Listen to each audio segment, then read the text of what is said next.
Hey guys, so today I want to go over the cost of living and how long I'll be staying in Japan. The cost of living can kind of range. It actually depends on what area you live in. So for me, I don't live too close to the station, but kind of close. It's probably about like a 10-minute walk. And everything in Japan is based off of how close you are to different things. So one would be a train station. I'm not too close, but probably close enough where they can probably up the price of my rent. So right now I pay about $530. Yeah, about that, which would be Goman Sanzenin. That's how much I pay like a month. So $530, and then we have like the water. My water bill is never that expensive. It's probably about like, let's say like, give or take $10 to $20, but usually it's more like about 15 ish. So I don't really pay too much for water. Um, then there's electricity.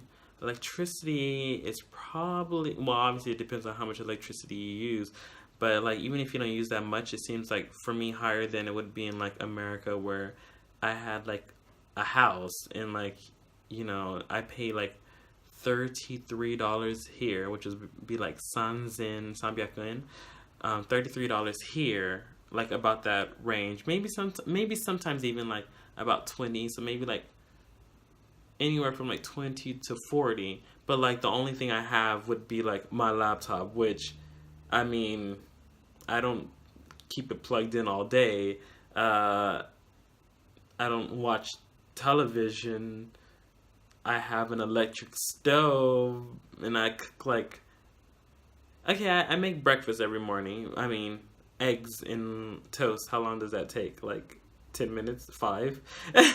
um, Beside, that's pretty much it. But I pay like 30 something dollars like a month.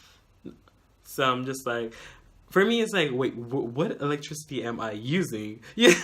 Like if I don't watch TV, if I don't have my laptop like plugged in, and if I only cook like for 5 minutes every day and maybe like 2 hours like every other day or every 3 days, depending on when I cook. Because usually I do a lot of leftovers, so I don't have to cook as much. I could just come home from work and just eat. But like, what am I paying for? Because it's just like I could not be using that much electricity. But like everything in Japan is different. Like the space is a lot smaller. Maybe it is. Maybe it's like the same as living in like New York. I've never lived in New York, so I don't really know. But like compared to like me living in California, like we had a big house and we obviously had like five, sometimes 10, people in a house, depending on if people were staying over and so forth like that. So I could understand why we were paying like $50 a month, I guess, you know, compared to like 40 to 50 actually there, compared to like me not using anything here. And I pay like generally about like $30 a month. I'm just like, I'm not even using it. The most expensive one would be gas. When I lived in my apartment the first time, I had a gas stove. Did I? Yes. Yes. And I also had the switch. Japan does this thing for some places where you just have like this box right here, and then you have to turn it on. If you don't turn it on and you get in the shower, you gotta probably run out. Like, where's the hot water? Because you didn't push the on button or the start button. So you have to make sure you push the start button. So I can understand that. So me and my friend, we used to just like not have it on, or people in general would just turn it off because you're not using it. Um, but like then you would have to turn it on every time you like just wash your hands, or turn it on when you use a shower, and sometimes that's bothersome. It's just like, dang, like I forgot, and then they got to get out and then come all the way over here and turn it on and stuff like that. But like this time around, my apartment doesn't have that. So it's constantly on, but like I don't use it. I mean, the only thing that I have that's gas based would be the water, just heating up the water. I don't have a gas stove. I have an electric stove. That's pretty much it.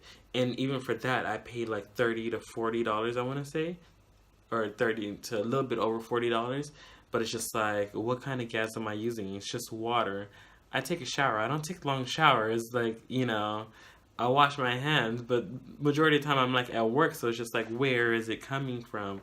Or like, what am I actually using? So like, it is kind of, I want to say, expensive to live in Japan because you can live in like the smallest little studio, little place, and then like pay a lot in like bills for like gas, electricity, and water. Just like America, there are some places where if when you go to like the agencies and you're telling them like you're looking for this kind of place, like this kind of length in like room, which they do by tatami mats usually. How many tatami mats can fit in a room? That's how they base their room size off of, or whatever. But like based off of something like that, you can like see the size of your room. Besides that, like there'll be some that will say like water is free, or I think my friend, she had like water and electricity free. In Japan, when you drive around, they have so many like solar powered like panels like everywhere, just everywhere. So for me, it's just like they make so much electricity. Why am I paying so much? But yeah, like so like you can see that, and then like you can like put that into your budget. So like like at least I'm not gonna pay for water or electricity. But like for her, like I didn't go around looking for a place. Honestly, he took me to a place and I was like, okay, well that seems about okay. The price was like $350. Sanman Gosenen. So I was just like, oh, that's good. And then I met her in the university, and she was like, oh yeah, I pay like some money. And I went to her house, and I was just like, you have so much space, or her apartment house, whatever. I was like, you have so much space. And she was like, yeah. She was like, I really looked around and I had him take me to different places. I'm like, why didn't I do that? And then she's like, oh, not only that, I don't even pay for water. I'm like, what? Because I was paying for a lot for my water. I was just like, is that why I pay so much, or why we pay so much in this apartment while she doesn't, because hers is free and I gotta pay for everything? Like, no. But like, yeah, it could be kind of costly. So like that's why they say when you come here, there's a lot of things that's costly. One would be like going out and eating and drinking. So tabe hodai and nomi hodai. If you put those together, it's pretty like expensive, because like yeah, it's only like $30 here and it's $30 here. But if you're doing that like every day, that's gonna rack up. Especially if you do that like 5 times in a week. That's already like $300, like for one paycheck. And that's why a lot of foreigners, they never have any money, because they like to drink too, or they're trying to enjoy themselves with other Japanese people, and the only other way to do that is by drinking or whatever. And they like to drink too, so like it just helps. But like all that stuff racks up, so you have to actually make sure that you're taking care of yourself, and you make sure that you actually plan out like, oh, I'm gonna only do nomi hodai like 5 times in a month. So like if like Taka invites me like 4 times, then I have one more for like Ayumi, or whatever. But like I would really plan that out, because you don't want to go poor in Japan. Obviously, you're not in your home country, and unless you got parents that's just gonna ship you over some money, like or send you some money real quick. Then obviously, you won't have anything, because it's not like Taka's gonna be like, well, I'll pay for you this time, and then this time, and this time. No, it's probably not gonna happen. So you have to take care of yourself while you're here. But like pretty much, if you put like all that together, I pay like $530 for my rent, and then maybe like another $30 for like electricity. Let's go with 40 for gas. So that's $600, and then probably like $20, let's say, for water. So that's like $620 I pay in like 1 month for just those kind of bills. The only other one would be the cell phone bill, which granted is probably the same as in your home country. I pay about $70 here for my iPhone and so forth, but mine's just through my company, so that was actually pretty beneficial. Kind of. It's not really my phone, it's like a rental, but I didn't have to like pay up front for like any cost. It was just more like just paying for the monthly bill, and then I have to return it at the end of a 1 year contract or whatever, or I can extend it if I'm going to stay with the company or stay longer or whatever. But obviously, nobody will want to stay with the same phone, especially if it's an iPhone, because a new one comes out every year. But something like that, that is an extra another $70. So maybe about $700 a month I pay for like all my bills put together. Now, if you're going to take the train is kind of costly. Like you don't really know how that's going to add up. Now, majority of companies, they do this thing where they'll pay for your transportation from your house to work and from work to your house, so you don't have to pay for transportation. So that's pretty cool. But they don't generally do it if you're driving. It's only if you're taking the train. Because the train, well, I guess you could do it with gas too, but the train, they give you like, you would have to print out this like monthly slip, which you go to like the little machine, and then you have to put like how much you did for like the month or whatever, and it'll print out like your cost for the month. But you have to have a Suica card, or it's like a train pass that you just charge up, and then it'll tell you how many times you took the train from here to here or whatever, and how much you paid, and you just give that to your company, and then they add it to your check. So that's pretty cool because you get your money back. But like stuff like that, it's pretty helpful because now at least I don't have to pay for me going to work and back. But if you're just gonna, like, if you don't live too close to Tokyo, or if you want to take that trip to like Osaka or Kyoto or something like that, like taking the Shinkansen could be about $200 to $300, so like that's gonna add up. And then obviously you're gonna be staying in a hotel, which is like another probably like $50 to $100.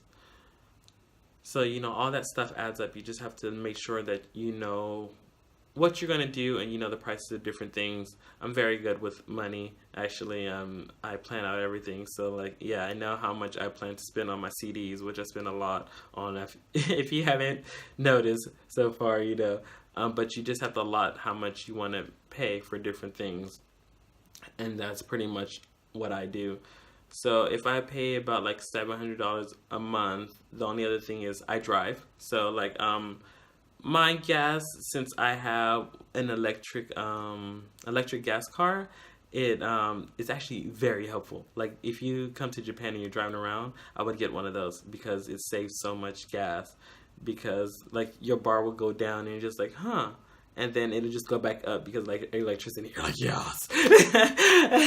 But it's very helpful. It saves a lot of money, and also when you're putting gas in, since it's calculating in the electricity and stuff like that too, like it'll make it so you're not really paying as much.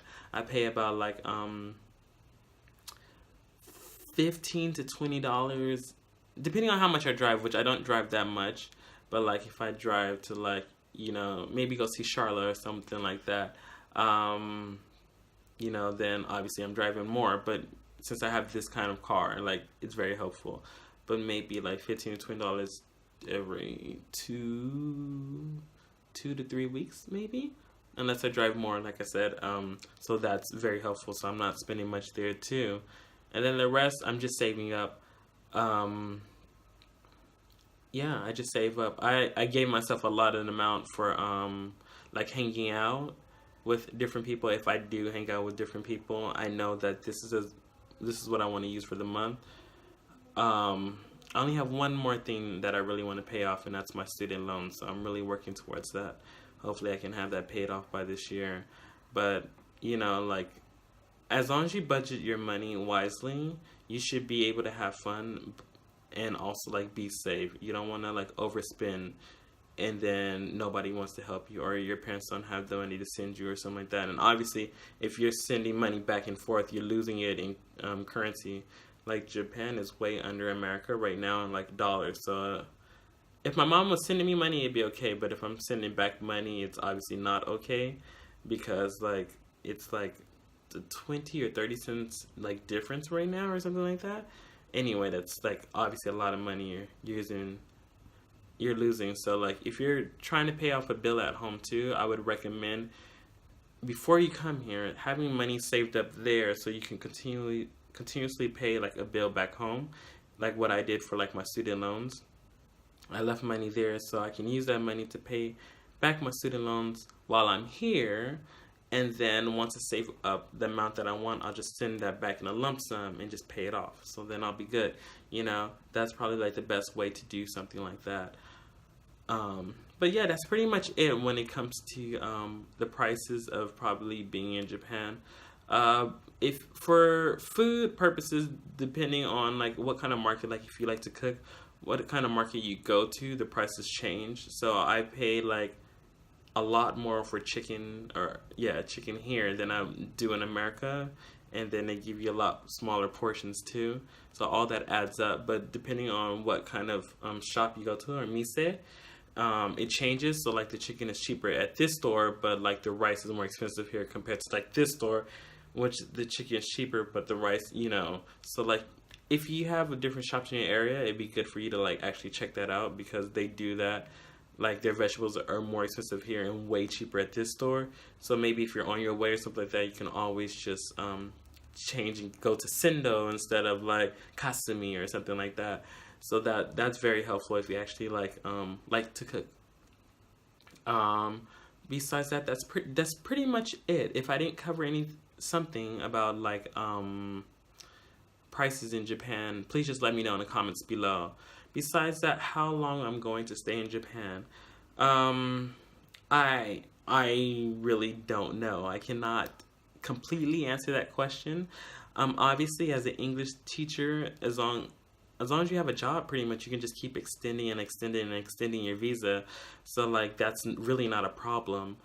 I mean, I guess as long as you're not a bad teacher, because obviously they're not gonna keep you if you're a bad teacher, but or with that company. But then I guess you could try all the 50 million companies out there, or you could go from Eikaiwa to like AOT, or AOT to Eikaiwa or something like that. But like that kind of stuff, as long as you have a job, you can always extend. And if you don't want to teach, as long as your Japanese is good enough, or something like that, you can try to go into like an international company or just a Japanese company. International company, you probably don't have to have as much Japanese, probably not any at all. But like if you go to like a Japanese company, they probably want you to be fluent in Japanese and in English, because it's beneficial for them if you're fluent in both. So that's something you would have to like plan out, and and you need the test. You need an N1. There's the N test, or Niryoku Shiken, which is like your language fluency. It goes from 5 to 1. If you're trying to work here, you need a 1. So if you're coming as like an AOT, or if you're coming for school or something like that, or like for Eikaiwa, it'd be best for you to actually try to improve your Japanese while you're here if you don't want to teach. If you don't mind teaching as an assistant, language teacher, if you're going to teach, then obviously you still need an N1. But if you're going to be like an assistant language teacher, or work for like an Eikaiwa or something like that, where you are a teacher but not like an official teacher, because you don't really have a license, but you're considered a teacher as long as you're teaching somebody anything here. But something like that, then like yeah, you need the N1. But like staying, yeah, I don't really have a time set. How I'm feeling now is like in my life right now, I realize that I just want to have fun, and I want to enjoy life. I want to meet a lot of different people, and just live my life, because you only get one life. So I just want to do so much. I want to travel the world. I want to meet cool people. I want to learn from different people, but I want to really know that they're my friends, and that we're going to be together for some time. I don't want to meet people that it's just like transient, like it's just not there. We're going to talk for 2 seconds and then you're going to be gone or something like that. Like I don't want to meet those kind of people right now, like probably ever. I want to meet somebody that I can see me spending a lot of time with them, and we're actually like growing as friends, and we're doing stuff together, we're having fun. Like I do want like if you want to call it like that, like the friendships that you would see in like a movie, like I really just want to know that it's everlasting. I mean, I don't feel like that should just be for like somebody you're dating or somebody you're in love with, but like for me it's also for friends. I just want to know that you're going to be there if I need you, or or just be there just because you want to be there, not because I just need you, but just because you want to be a friend. So like for me, if I can get that, if I can maintain that in Japan, then I think I would stay a lot longer. But going based off of the video that I recently posted, it's hard to make friends in Japan. So if I can't find that, or I can't find what I'm looking for, then maybe I won't stay in Japan. But like I said, all that's just like up in the air. I can extend my visa, obviously, because I have what I need to stay in Japan. And I can stay as long as I want to.